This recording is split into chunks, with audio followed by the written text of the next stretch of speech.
Jadi nak kata macam mana? Tapi sekarang cukup berleluasa kita nak cerita. Okey, kita teruskan permasalahan yang ketiga. Saya mengimami solat maghrib. Betul juga, masih saya mengimami solat lagi. Maknanya memang dia ni imam yang apa ni, yang engkau ni imam lah dari kalangan kita.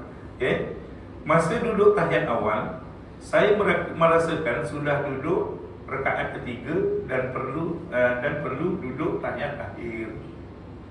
Saya duduk secara tahiyat akhir dan membaca hingga fil alamina innaka hamidum majid. Sebelum memberi salam, saya terperasan seperti belum baca tahiyat awal. Mula timbul rasa ragu, sama ada saya di rakaat kedua atau rakaat ketiga. Bila ucap salam, setakat lafaz assalam, baru sebut assalam, saya dengar makmum ucap tasbih. Bermakna saya silap. Solat baru 2 rakaat, saya tak habiskan ucapan salam, tapi terus takbir, bangkit berdiri, baca Fatihah di rakaat yang ketiga. Dia baru assalam, baru rukunya pun belum baca lagi. Assalamualaikum pun belum baca lagi, baru assalam. Orang kata subhanallah, maka dia pun terus berdiri. Okey, terus berdiri. Baik. Dalam masalah ini tuan-tuan, macam mana agaknya sembahyang kita? Sah tak sah? Sah sembahyang kita. Sah sembahyang kita. Cuma di akhir-akhir itu ada, dia kata selepas wirid dan doa, ada makmum beritahu solat imam batal sebab telah menamatkan solat dengan memberi salam kali pertama, dan makmum yang tidak mufaraqah dikatakan turut batal. Ini pandangan makmum dia. Ini makmum dia kata. Tapi sebenarnya kalau kita lihat apa yang ada dalam sini, memang dia kata sah hukumnya. Kerana walaupun dia terlepas membaca assalam, tapi dia belum melakukan perkara yang merosakkan sembahyang dia. Contoh, kalau kita tengok syarat-syarat sah sembahyang tu, kan dada kita menghadap ke kiblat. Jadi bila mana dia assalam tu pun dia belum mengubah arah dada dia daripada kiblat. Maknanya dia masih seperti dia sembahyang di rakaat yang akhir. Tinggal lagi bila mana subhanallah dia bangkit balik. Maka tidak ada apa-apa masalah dalam masalah ini. Maknanya sah sembahyangnya, makmumnya pun sah juga. Kerana dia tinggal salam tu tidak disempurnakan. Salam tu tidak disempurnakan salamnya, lantas diteruskan dengan rukuk rakaat yang ketiga. Maka kalau solat maghrib tambah lagi 1 rakaat, selesailah masalahnya, genaplah dia 3 rakaat. Jadi tuan-tuan yang dirahmati Allah, kat situlah yang kadang-kadang kita jumpa. Sebab itu macam mana cadangan yang kita cerita tadi, kalau misal kata kita ada kitabnya, kalau ada makmum yang bertanya, jawapan tuan-tuan akan lagi lebih cap jempol ni. Kenapa ada? Nanti kita buka kitabnya, ni bunyinya, dalam perengan ini bunyinya. Pasal saya pernah ditanya dalam bab susunan jemaah. Susunan jemaah. Apabila kita sembahyang berjamaah, sembahyang berjamaah, pakai sop pertama dah penuh, sop kedua nak mula daripada belah mana? Sop kedua nak mula daripada belah mana? Maka ada yang kata daripada belah kanan sekali, belah kanan sekali. Ada yang kata mula daripada tengah-tengah, maknanya di belakang imam. Jadi mana kita nak tunjuk ni? Rupanya dalam kitab ni pun diceritakan kepada kita, jika sekiranya kita seorang diri, maka kita mula daripada belah kanan. Tapi kalau kita berdua, maka hadis Rasulullah jelaskan mengetengahkan imam. Jadi bila mana mengetengahkan imam, apa maksudnya? Kita kena mula daripada tengah-tengah. Jadi kalau imam tu berdiri, maka kita belakangnya berdua, belakangnya macam itu. Imam depan, dia belakang berdua gitu. Jadi kita mengetengahkan imam. Sebab itu dalam bab mengetengahkan imam ni pun sebenarnya dalam bab solat berjamaah pun ada bicaranya, ada kata-katanya. Sebab itu apabila kita berjumpalah kepada situasi macam yang kita ada ni, kita pun khawatir juga ni. Kita khawatir mana yang sembahyang di sebelah tak dapat fadilat berjamaah kerana safnya terputus. Kedua, antara makmum dengan imam tak ada. Kalau makmum dan imam, dia kena pusing pintunya kat sana kan, dia kena pusing masuk ke depan. Maka itu tidak meletakkan kedua yang sebenar antara makmum dengan imam. Sebab itu yang cantiknya memang kita kena, orang kata babus salam. Contoh macam ni, kita ada kaki 5 ni kan. Okay. Kalau kita sembahyang raya, rasanya sampai keluar ni, kalau sembahyang raya kan, sampai keluar. Jadi dia gunakan kaki 5 ni untuk sembahyang. Okay. Sebenarnya kaki 5 ni yang dia boleh guna untuk sembahyang selepas belakang pintu ni. Selepas belakang pintu tengah tu, baru dia boleh guna sembahyang. Kenapa? Keluarnya baru jumpa antara imam dan makmum. Pasal imamnya di sini. Kalau yang di sebelah sini tak boleh. Pasal dia nak jumpa imam, dia kena undur dulu, baru dia maju ke depan. Jadi keluar antara imam dengan makmum tak sampai. Jadi itu keadaan dan situasinya. Sebab itu tuan-tuan yang dirahmati Allah, kadang-kadang kalau kita bacalah, kita jumpa in case situasi yang dikatakan mengetengahkan imam. Maknanya imam tu biarlah berdiri di tengah-tengah antara hujung belah kiri dengan hujung belah kanan. Dia ada di tengah-tengah. Kalau 10 orang, dia duduk antara 5 dan 6. Kalau ada 9 orang, dia akan berada di hadapan jemaah yang kelima. Barulah dia akan berada di tengah-tengah. Imam tu akan berada di tengah-tengah. Itu keadaannya, itu situasinya. Tapi insyaAllah lah tuan, nanti kita baca dan kita akan jumpalah situasinya seperti itu. Kemudian tuan-tuan yang dirahmati Allah, untuk sesi yang kedua, pasal kalau kita ikut perbincangan di sana sini, kita akan ada 2 sesi. Satu sesi untuk kita baca kitab, satu sesi lagi untuk kita menyemak bacaan.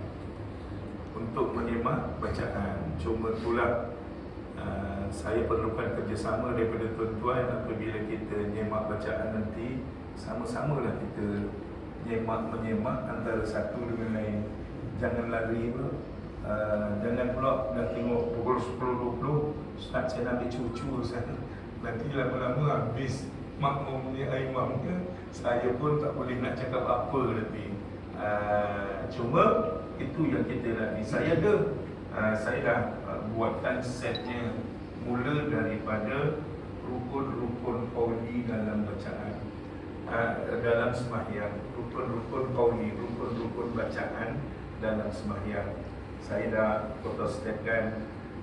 InsyaAllah yang rabun pun dia boleh baca. Pasal memang saya cari yang besar. Saya cari yang besar pasal saya tahu rabun.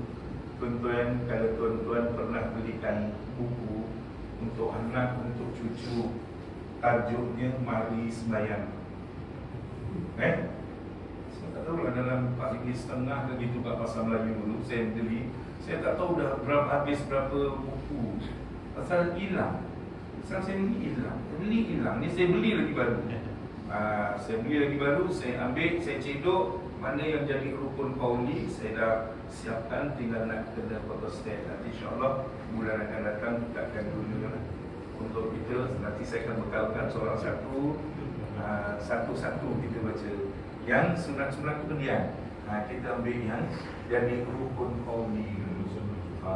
Nak bunyikan salam. Pasal kadang-kadang ada orang tuan-tuan, apabila kita suruh baca tahiyat akhir sampai fil alamin innaka hamidum majid. Sedangkan kalau kita baca dalam rukun sembahyang, tuan-tuan, rukun sembahyang kita di hujung-hujung tu duduk tahiyat akhir. Selepas duduk tahiyat akhir, baca tahiyat akhir. Lepas baca tahiyat akhir, selawat kepada Nabi. Lepas tu memberi salam. Jadi tahiyat akhir tu sampai mana? Tahiyat akhir tu sampai mana? Sampai kalimah syahadah tu. Asyhadu an la ilaha illallah wa asyhadu anna Muhammadar Rasulullah. Itu tahiyat akhir. Apa Ustaz? Allahumma shalli ala Muhammad. Itu kan selawat. Selawat sekurang-kurang selawat. Allahumma shalli ala Muhammad. Tapi yang dituntut pada kita, orang ada yang mengatakan bahawa kita sempurnakan selawat kita dengan selawat keluarga Nabi ataupun selawat Ibrahimiyah, kan? Allahumma shalli ala Muhammad wa ala ali Muhammad kama sallaita ala Ibrahim wa ala ali Ibrahim sampailah fil alamin innaka Hamidum Majid. Itulah yang kita jumpa, kan? Apabila kita sembahyang jenazah. Kalau kita nak sembahyang jenazah pun kita bacalah kaifiat, walaupun tuan-tuan imam tak hafal, kita kena ingatkan pada makmum kita. Saya tak tahu dia pernah sembahyang jenazah ke tak. Jadi ingatkan kat dia balik. Kita sembahyang jenazah ni tak ada rukuk i'tidal. Jangan pula dia ada rukuk ada i'tidal. Ini bukan cerita mustahil, tuan-tuan. Saya nemu duga bakal ketua kampung pun dia kata 44 rakaat Ustaz. Sembahyang jenazah 4 rakaat. Saya terbayang satu di mana imam letak dahi dia ketika dia sujud. Yang belakang saya tak heran, yang depan tu mana? Dia kena tengok pula jenazah laki-laki ke perempuan. Kalau jenazah perempuan kat punggung lah, jenazah laki-laki kat kepala lah sujudnya kat situ. So, ialah kadang-kadang dia nervous, jadi macam itulah. Sebab itu kalau boleh sebelum sembahyang jenazah tu kita bacalah kaifiatnya. Dalam kaifiat sembahyang jenazah, lepas takbiratul ihram yang kedua, membaca selawat ke atas Nabi. Sekurang-kurangnya Allahumma sholli ala Muhammad. Sekurang-kurangnya. Tapi tuntutan yang sempurna seperti kita membaca ketika tahiyat akhir. Ketika kita duduk tahiyat akhir, kita baca selawat macam mana? Selawat Ibrahimiyah. Kama sallaita ala Ibrahim wa ala ali Ibrahim wa barik ala Muhammad wa ala ali Muhammad kama barakta ala Ibrahim wa ala ali Ibrahim fil alamin innaka Hamidum Majid. Fil alamin innaka Hamidum Majid. Kan sesempurnanya seperti itu. Jadi tuan-tuan yang dirahmati Allah, insya-Allah lah akan datang tu kita akan masukkan yang itu. Jadi tuan-tuan jangan takut lah. Saya tak ada, kita kalau tak boleh baca seorang-seorang, kita baca sayang-sayang. Yang penting kita nak dengar. Jangan sampai kita dikatakan imam ni tak pernah tengok ke ayat ni macam mana, gitu kan. Jangan sampai macam itu. Tapi kalau siapa yang ada mari semayang, saya ada, tapi ada kat dalam saya punya kereta lah ini. Saya tak terbawa mari semayang tu.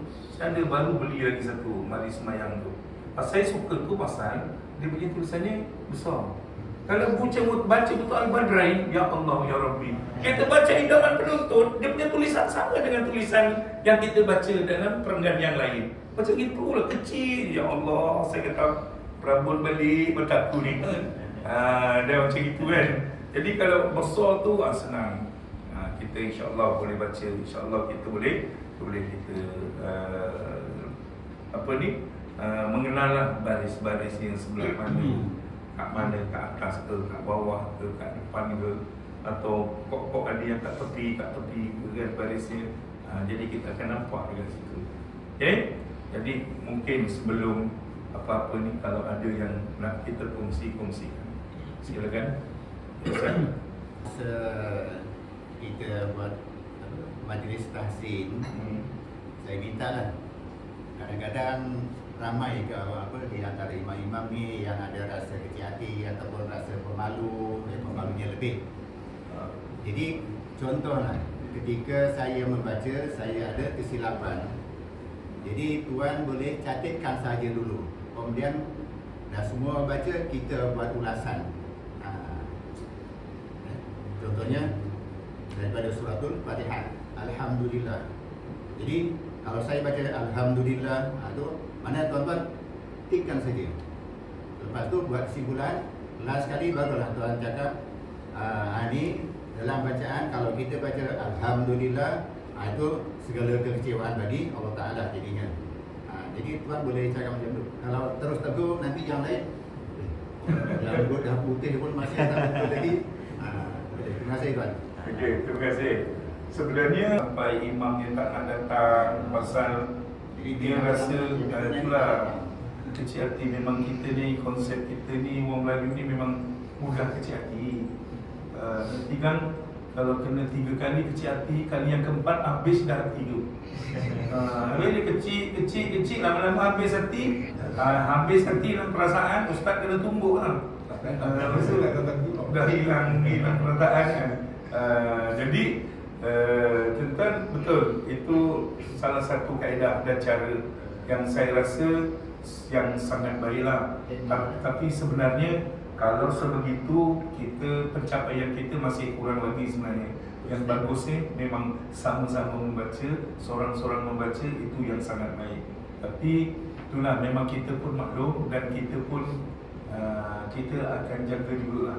Kalau misal kata ada keberanian, bila mana yang datang semua imam tak ada makmum, ada keberanian, insya-Allah kita akan baca.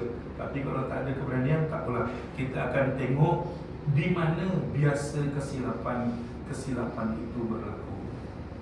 Di mana biasa kesilapan kasar, biasanya perbezaan makhraj huruf ha dengan ha, itu biasa. Kemudian qalqalah, mana yang bukan qalqalah jadi qalqalah, itu pun biasa. Itu antara lah, maknanya kita akan kenal daripada situ. Kalau ada di satu tempat tu, dia nak supaya kita baca seorang-seorang ustaz, tapi dengan satu syarat, kata dia. Wah, saya tengok dia punya syarat ni apa pula syarat. Kalangan imam tu dia ada memang qorinya. Jadi dia tunjuk dengan satu syarat, imam tu je yang boleh. Saya pun kata, saya tak ada masalah. Pada saya tak ada masalah. Pasal kita nak cari yang terbaik. Betul, kita nak cari yang terbaik. Kalau memang dia nak ketengahkan dia antara imam tu, kebetulan kat mungkin tu ada yang qori, maksudnya itulah yang terbaik. Itulah contoh terbaik. Pada saya macam itu. Jadi mungkin kalau dia dengan wakil pejabat, kadang-kadang memang dia malu kan. Pasal saya ni lah tuan-tuan, apabila ada tuan-tuan pergi ke pejabat nak temu duga dan sebagainya, terutamanya temu duga imam. Untuk temu duga imam tu saya jarang ambil. Betul, saya memang cakap terus terang dengan imam daerah, saya jarang ambil temu duga imam tu, kerana saya cakap dengan imam, saya ni public figure, saya ni ramai kenalan. Saya pergi Kampung Rahmat dah ada, saya singgah kat Segaran dah ada, semua singgah Tanjung Labu dah ada. Jadi macam kadang-kadang imam yang nak ditemu dua tu sebenarnya saya dah kenal pun, siapa dia. Bahkan dulu agaknya kerana dulu saya kerja kat dakwah dulu pun saya memang perginya pun pergi ke masjid dan surau. Masa kat dakwah dulu, 1 tahun saya kena dapatkan 120 tempat. Sebab tu dalam kerja saya punya program sebaran Islam untuk masjid ni 4 tahun saya baru boleh balik ke ke tempat yang pertama. Memang saya jadualkan dan saya kira kita ada 180, masa tu 184 ke 183 buah masjid. Sekarang dah jadi 185. InsyaAllah akan datang menjadi 186 bila mana Banang tu, Taman Banang tu siap, maka itu masjid baru. Dulu antaranya yang tambah lagi tu Masjid Taman Seri Sulong. Taman Seri Sulong dulu surau yang diberi kebenaran solat Jumaat. Kemudian sekarang dia dah ada masjid. Jadi alhamdulillah saya dapat pergi. Sebab tu kalau tuan-tuan cerita ceruk mana, saya macam dah terbayang dah. Masjid Parik Kadir kat mana? Saya tahu Masjid Parik Kadir tu kalau belum ditimbus kolam ni, dia ada kolam dekat depan ni. Kalau belum ditimbus lah. Masjid Perpat banyak. Masjid Perpat saya pergi yang terakhir, kolamnya dah ditimbus. Dulu ada kolam, tadi ada dua kolam dan kita boleh wuduk di situ. Sekarang dah tak ada kolam tu. Saya datang balik yang terbaru dah rata. Saya jumpa pengurusi, cikgu tu, cikgu apa tak tutup? Susah lah Ustaz, dia orang suruh tutup, sekarang tutup. Jadi alhamdulillah dah jumpa. Mana nak pergi? Jadi Tanjung Seberong. Tanjung Seberong pun dulu angker, orang tak boleh sampai. Alhamdulillah saya dah sampai dah Tanjung Seberong. Ada lagi satu, tapi saya tak tahulah itu off record ke macam mana. Dulu katanya digunakan untuk solat Jumaat, tapi sekarang dah hilang surau tu. Di nyebrang Tanjung Seberong tu ada estate. Dekat estate tu dulu ada. Pasal saya pernah ceramah kat situ. Masa saya dakwah, saya pernah ceramah di surau tu, di masjid tu. Tapi sekarang hilang pula daripada peta. Mana perginya? Pasal bila mana dah dijual sana sini, kita pun tak tahu kedudukan. Pasal masa tu dia macam estate ni, tanah dia tak diwakaf.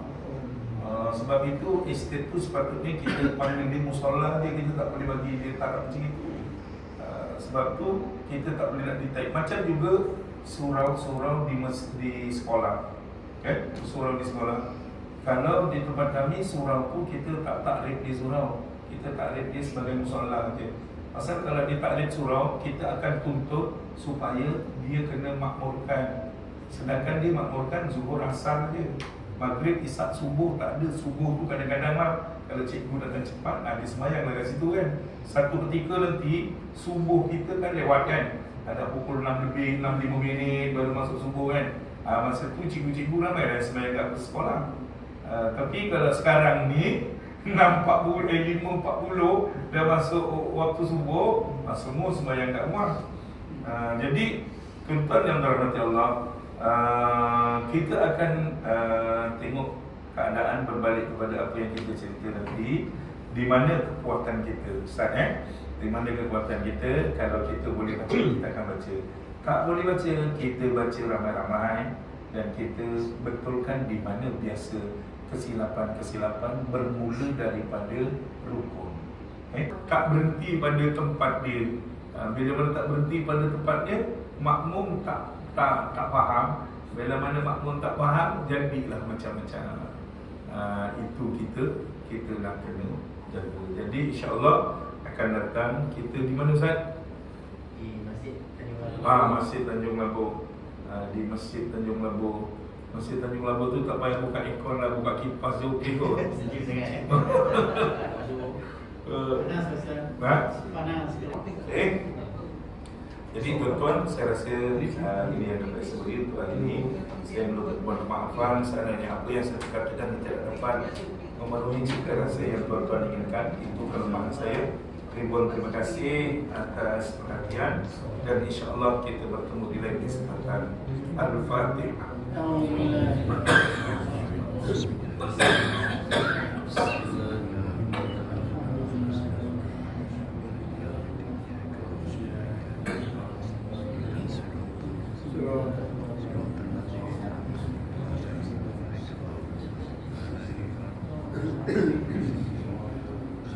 Bismillahirrahmanirrahim. Alhamdulillahirabbil alamin. Hamdan hamidin hamdan ya Rabbana lakal hamdu wa lakal jalali wal karim wa azim sultan. Allahumma ighfir lana dhunubana wa li walidina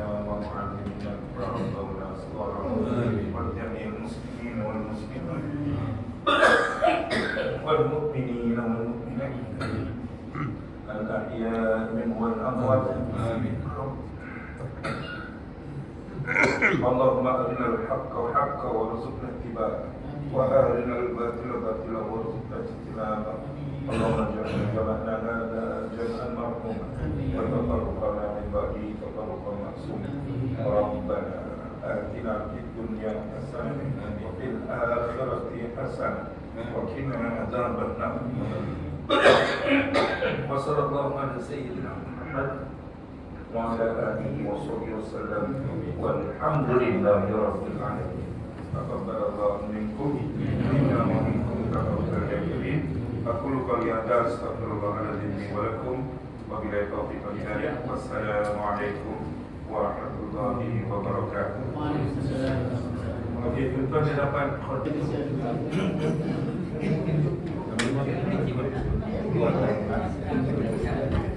Bismillahirrahmanirrahim. Assalamualaikum warahmatullahi wabarakatuh.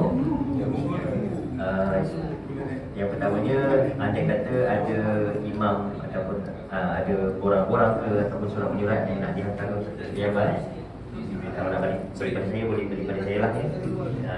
InsyaAllah esok saya akan ke pejabat, saya boleh hantarkan lah. Sama ada berkaitan alarm ke ataupun ada surat-surat dari masjid atau pelantikan imam, pelantikan sultan ya. Dia semuanya pertama-tama kita kena ada surat permohonan. Kalau macam mencadangkan surat permohonan, ada juga surat kursi. Ya. Kalau saya berkursi ibadat. Faham macam itu. lepas itu Ini kalau surat permohonan selain itu ada mesyuarat membicarakan akan macam contoh mencadangkan imam presiden meletakkan jawatan. Kemudian kalau mencadangkan imam, kita letakkan sekali sedanak IC. Boleh untuk kita cadangkan sesi terbuka ini kan. dengan Cik Zaliuddin. Cik Zaliuddin tu saya dah makan ada juga untuk makan bersama. Jadi dulu Ustaz Abdullah sesi yang hari ini pun dah selesai. Mungkin untuk yang checking apa ni bacaan pada Kemang tu ada sungai Penang. Jadi sesi seterusnya insyaAllah di masa bulan 6 sampai bulan 12. Masa yang sama 8.30. Kalau dia kata ya banyak yang datang ni saya dapat masing-masing. Kalau dia kata ada surau-surau kita yang imamnya perlukan bantuan, saya baca. Saya mohon imam masjid kita lah bawakan ajak dia datang sini supaya kita boleh kita sama-sama singkatkan. jadi itu setahun sekali kan sebulan sekali. Bukan maksudnya kalau masjid-masjid tu tempat giliran setahun dan 12 bulan. Masjid kita sekarang ni ada 19. Kadang-kadang ada surau-surau yang ada kekuatan dia nak juga panggil datang macam surau-surau yang kita raikan lah. Jadi mungkin dunia tu paling tidak mungkin dalam 2 tahun sekali. Itu lah. Ya. Dan yang terakhir yang lagi jamuan makan dadu boleh sambung lah yang tadi punya kita habiskan lah insyaAllah Azhar ya. Oh ya. Cikgu tak pernah jumpa saya.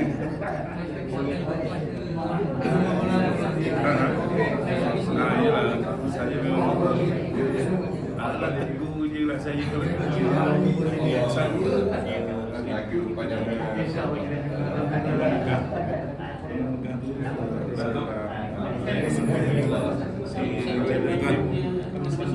Terima kasih.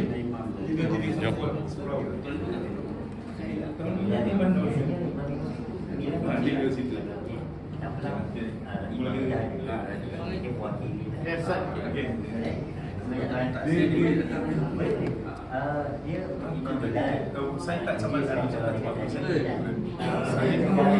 selain daripada kat sini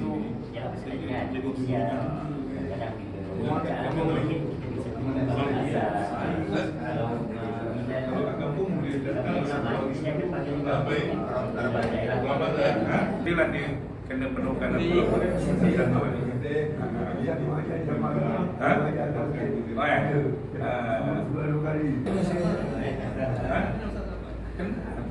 Kalau ada mobil balik sebut.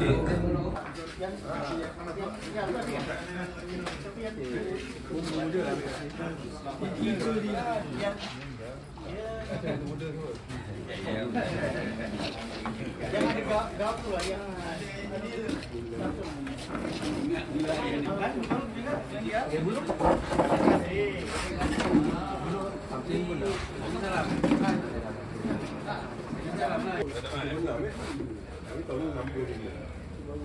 Berbudak polis. Tu Imam Fadilah tu. Oh, itu. Ya. Fadilah. Kalau mau sama lah. Dia dah 90 halaman. Memang lebih. 6.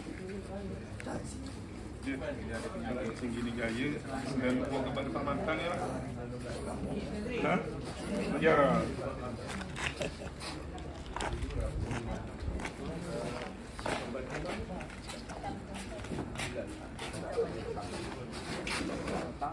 Ada orang.